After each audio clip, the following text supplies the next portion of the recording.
This is my review into this Bosch Serie 4 heat pump dryer. And it all looks really nice, matches up to our Serie 6 Bosch washer.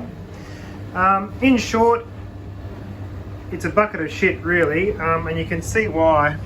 So this is one sheet. There's my face in the reflection. There's one sheet in there and that's all it does.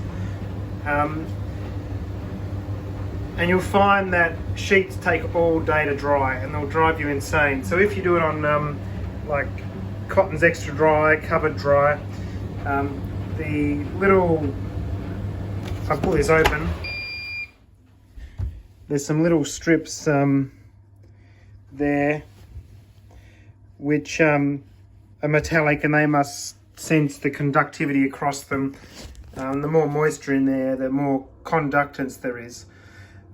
But as you can see here now, that is dry and that's what's constantly rubbing up against them. And so if you just have it on a normal setting, it'll stop drying in 5 minutes. But of course the rest of this material, this sheet, because it's all bundled up, is wet. Now if I pull this out now, you can sort of see what it does. It sort of rolls it up into a ball, and we've been going at this for about 5 hours.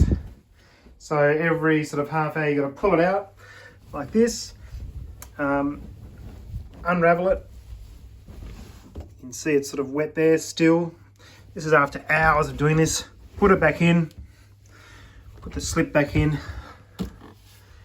put it on timed, program warm, and you can do it for hours if you want to. And then it'll go at it again. So we did this to save energy with just a normal heated dryer, which would make this room quite wet. But it'd dry things in 20-30 minutes, whereas this doesn't use much energy, but you got to have it on going for about 5 hours. So don't buy it.